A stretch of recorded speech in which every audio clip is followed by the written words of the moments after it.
저는 제주도 출신입니다. 오영고등학교를 졸업했는데 그때 이제 서울로 온 친구들이 한 14명 정도 됐습니다. 세월이 흐르다 보니까 돌아가신 친구들도 있고 몇 분 안 남았는데 일전에 이제 모임을 한 번 가졌어요. 거의 다 70명 되고 5-6대 노인들이 뵀는데 교회가 뭐가 있겠냐. 그 가운데 이제 사업을 하는 친구가 있었습니다. 그 친구가 사업을 해서 돈 꽤나 벌었어요. 그래서 동문들이 모이면 늘 식사 대접을 하곤 했는데 그 친구가 이번에 코로나 사태에 기업 운영하기가 어려워서 문을 닫았다. 그러면서 망했다는 표현을 쓰더라고요. 망했다. 저는 이제 그 얘기를 이제 들으면서 그래, 기업도 망하지, 나라도 망하고 하면 교회는 망하지 않겠는가. 어떤 사람 아주 극단적인 보수주의 신학자들은 교회가 왜 망하냐. 교회는 주님의 교회고 성령께서 역사하는 영적 공동체인데 교회가 망할 리가 있겠냐. 그렇게 얘기를 합니다. 신앙 고백적으로 들으면 말이 많지요. 그러나 통계는 그렇지 않습니다. 정확한 통계인지는 모르지만 우리 한국 교회 모든 교단을 다 합치면 한 8만 개 정도가 된다고 해요. 저희 교단이 한 9천 정도 됩니다만 근데 1년에 3천 교회가 문을 닫는다. 그렇게 얘기가 돼요. 주로 이제 개척교회, 동천교회를 중심으로 해서 그런 표현을 쓰고 있긴 합니다만은 3천 교회가 문을 닫는 게 아니라 좀 극단적인 표현을 쓴다면 망하는 겁니다. 이 계시록에 나와 있는 이제 여러 교회가 있는데 이 교회를 제가 다 탐방을 하진 못했지만 절반 이상을 탐방을 해봤어요. 소아시아에 가서 거의 다 망했습니다. 그러니 신앙 고백적으로 들으면 망할 리가 없지요. 주님의 교회니까. 그러나 현실은 교회도 망한다. 이게 사실입니다. 교회가 망하면 어떤 일이 벌어질까? 저는 그런 생각을 해봤어요. 여러 가지 부작용이 많이 생기겠지만 적어도 이 3가지 치명적인 부작용이 생길 거다. 이런 생각을 해봤습니다. 첫 번째는 뭐냐면 복된 소식을 들을 필요가 없어요. 그래도 교회는 예수 믿으면 구원받는다, 회복이 된다, 천당 간다. 이게 기분 좋은 얘기잖아요. 복된 소식이지요. 그런데 교회가 망하면 이런 소식을 들을 기회가 없어요. 청와대에서 기쁜 소식을 전합니까? 아니면 무슨 방송국에서 기쁜 소식을 전합니까? 아니면 재벌 회사에서 기쁜 소식을 전합니까? 거기서 나오는 소식은 다 우울한 소식들이에요. 희망적인 얘기는 할 수 있지만 그러나 복된 소식은 아닙니다. 교회가 망하면 이제 복된 소식을 들을 수가 없어요. 두 번째는 교회가 망하면 이 회개의 체험을 할 수가 없습니다. 인간이라고 하는 건 죽을 때까지 죄인인데 우리가 다 경험하지만 이 죄의식이라는 게 얼마나 우리를 고통스럽게 만듭니까? 그런데 교회 가면 그리스도 예수를 통해서 죄사함을 받는다. 그래서 우리가 이 회개의 체험을 할 수가 있어요. 그래서 마음의 평안을 얻을 수가 있습니다. 근데 교회가 문을 닫으면 어디서 회계 체험을 우리가 할 수가 있겠어요? 결국은 죄가 누적되면서 삶은 대단히 어려워질 것입니다. 세 번째는 고독을 치유하는 방법을 우리가 알 수가 없게 돼요. 인간은 태어나면서 고독합니다. 아무리 잘 먹고 잘 살아도 이 고독은 실종이에요. 그런데 교회 가서 신앙생활을 하면 하나님께서 나와 함께 하신다. 이걸 우리가 느끼게 되면 고독이 치유가 되거든요. 아내가 나를 버리고 친구가 나를 버리고 자식이 나를 버리고 다 버려도 하나님께서 나와 함께 하신다. 이런 거를 체험하면서 고독이 치유가 돼요. 그리고 나이가 들어가면서 더더욱 교회 밖에 이 나이 든 분의 그 외로움을 치유할 수 있는 공동체가 없습니다. 그러니 교회가 망한다고 하는 것은 삶이 망한다는 겁니다. 나는 교회가 망하는 것은 나라가 망하는 것보다 더 비참한 것이다. 그렇게 생각을 합니다. 그러면 어떻게 하든지 교회가 망하는 걸 막아야 되잖아요. 그런데 어떻게 하면 교회가 망하는 걸 막을 수 있을까? 이런 고민을 제 나름대로 해봤습니다. 근데 이제 오늘 읽은 성경 말씀을 보면 어떤 암시 같은 것을 우리가 받을 수 있지 않겠나 그런 생각을 해봐요. 이 라오디게아 교회에 대한 주님의 책망입니다. 이거는 어쩌면 한국 교회에 대한 책망일 수도 있어요. 근데 이 교회가 가지고 있는 여러 가지 문제가 있는데 치명적인 약점은 두 가지입니다. 하나는 자기를 잘 몰라요. 라오디게아 교회는 뭐 내가 부자다. 나는 괜찮다. 이렇게 지금 떠들고 있거든요. 자기를 몰라요. 인간도 자기를 모르면 인간이 아닙니다. 인간이 인간일 수 있는 것은 자기를 안다는 데 있는 겁니다. 예수 믿으면 구원 받는다, 회복이 된다. 근데 진심은 자기를 몰라요. 인간만 자기를 압니다. 교회도 자기를 알아야 돼요. 한국 교회가 어떤 처지에 놓여 있는지, 우리 교회가 어떤 상황에 있는지, 우리에게 어떤 문제가 있는지 이런 거에 대한 치열한 탐구가 필요한데 한국 교회는요 좀 건방집니다. 제가 보기에 특히 대형 교회를 중심으로 더더욱 그렇습니다. 이 라오디게아 교회처럼 우리는 규모가 크고 예산이 크고 뭐가 어쩌고 그러니까 우리는 괜찮다 이렇게 생각하고 있거든요. 또 하나 이 교회의 치명적인 약점은 주께서 이렇게 말합니다. 너희들의 신앙은 차지도 아니하고 덥지도 아니하다. 이거는 신앙의 어떤 기본이 튼튼하지 못하다는 얘기거든요. 자, 차다는 건 무슨 뜻입니까? 이거는 토마스 아퀴나스의 이론대로 한다면 이성적인 신앙을 말합니다. 토마스 아퀴나스는 하나님을 체험하는 방법이 세 가지가 있다고 해요. 첫째가 계시요, 둘째가 이성이고 세 번째가 직관이라고 얘기합니다. 그래서 그는 성경을 우리가 다는 그럴 수는 없지만 그러나 기본적으로는 이성적인 연구가 필요하다. 그렇게 말합니다. 그런데 우리 한국교회 교인들은 성경 말씀에 대한 어떤 이성적 접근은 안 합니다.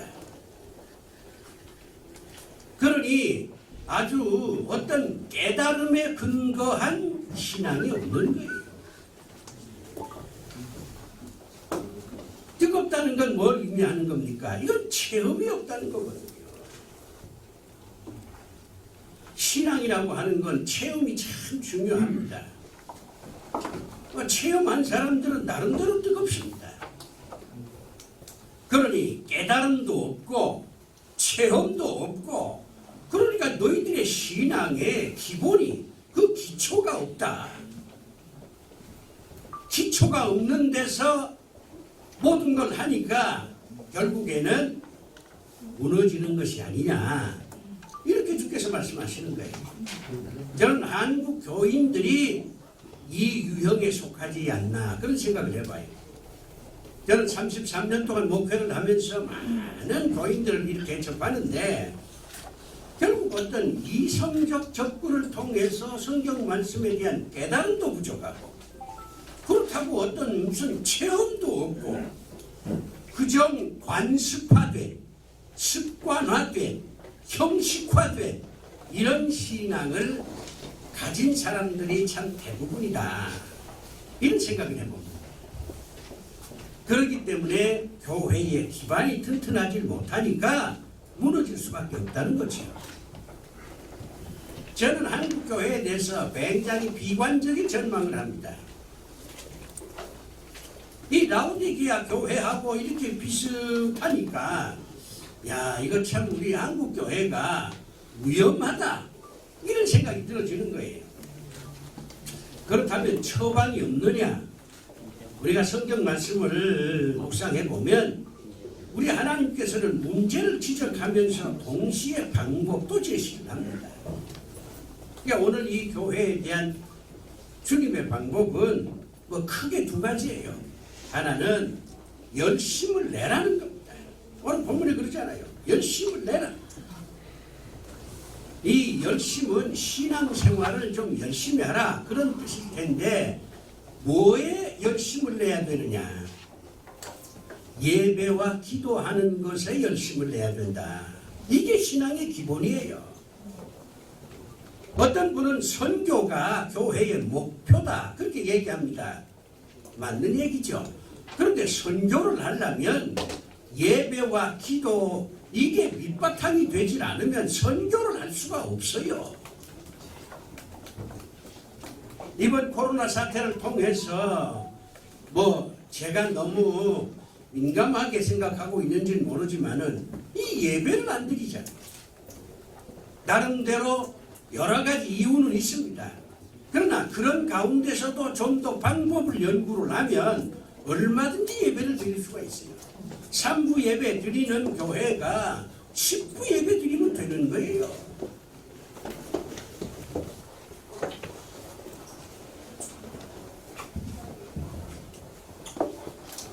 예배를 안 드려요.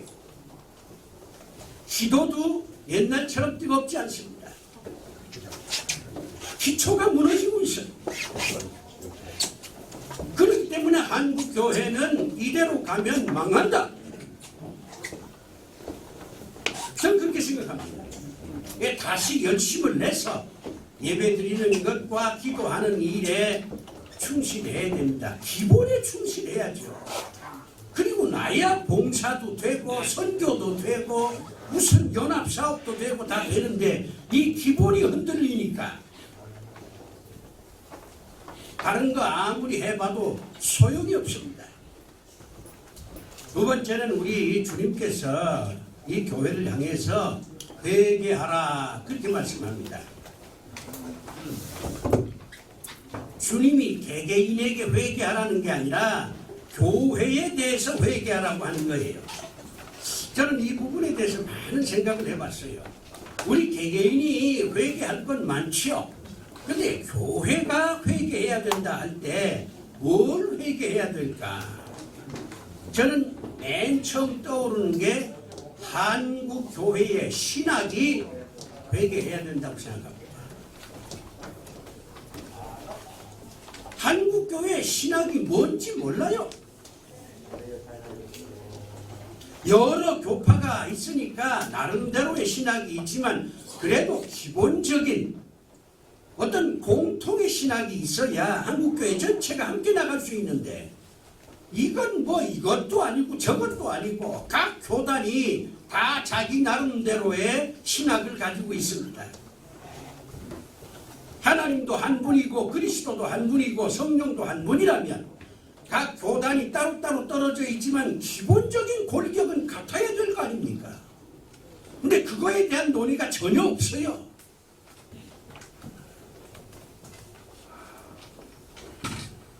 한국교회 신학이 없어요.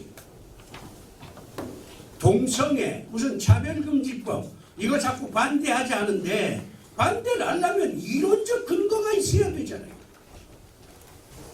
뭐 무조건 거리에 나가서 외친다고 되는 게 아니에요. 논리가 있어야지. 이런 부분에 대해서 한국교회는 회개해야 된다. 신학이 회개해야 된다. 저는 그렇게 생각합니다. 그 다음에 한국교회가 회개해야 될 거는 이 교회의 목표가 잘못됐어요. 교회의 목표, 이걸 좀 좁혀서 신앙의 목표가 무엇이냐, 여기에 대한 고민을 해야 됩니다. 한국교회는 기복주의로 성장했습니다. 많은 사람들이 얘기하다시피 한국의 어떤 이 종교적 그 토양은 샤머니즘입니다. 그러니 어쩔 수 없이 기복으로 갈 수 있다. 이해가 돼요. 또 성경에도 기복에 대한 것이 많이 있으니까 기복이라고 하는 게 반성경적이다 이렇게 말할 수는 없죠. 그러나 너무 거기에 치우쳤어요. 하나님께서 좌로나 우로나 치우치지 말라고 했는데 너무 기복에 치우쳤어요. 그래서 기복주의로 성장했지만 기복주의로 망하는 단계로 들어선 겁니다. 우리 목사님들이 예수 믿으면 행복하게 산다, 성공적으로 산다 그렇게 얘기하는데 난 거기에 대해서는 상당히 회의적입니다. 성경에 나와 있는 모든 위대한 인물들이 세속적인 면에서 행복한 사람 단 한 사람도 없습니다. 아브라함이 행복했습니까? 큰아들을 쫓아내야 되는 그런 아버지였어요. 행복이나 성공이 신앙의 목표가 돼서는 안 돼요. 이제는 그럴 때가 됐어요. 이제 과장과 선동을 중단하고 하나님 말씀에 충실해야 됩니다. 단테는 신곡이라고 하는 그의 위대한 서사시에서 삶의 목표는 하나님을 만나는 것이다. 그렇게 얘기합니다. 하나님을 만나려고 하는 것이 신앙의 목표지. 행복하게 살고 성공적으로 살고 그게 신앙의 목표가 아니다. 그렇게 얘기합니다. 그런데 우리 한국교회 목사님들은 그런 거에 대해서 관심이 없어요. 예수 믿으면 복받아서 잘 먹고 잘 산다. 이런 쪽으로만 가다 보니 이제 한계에 부딪힌 겁니다. 그래서 신앙의 목표에 대한 회개도 해야 됩니다. 기복이 아니라 삶이라야 되고 성공이 아니라 가치가 돼야 됩니다.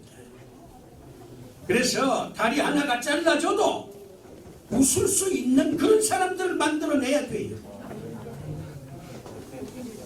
그렇게 되면 한국교회는 다시 기사회생할 수 있지 않겠느냐.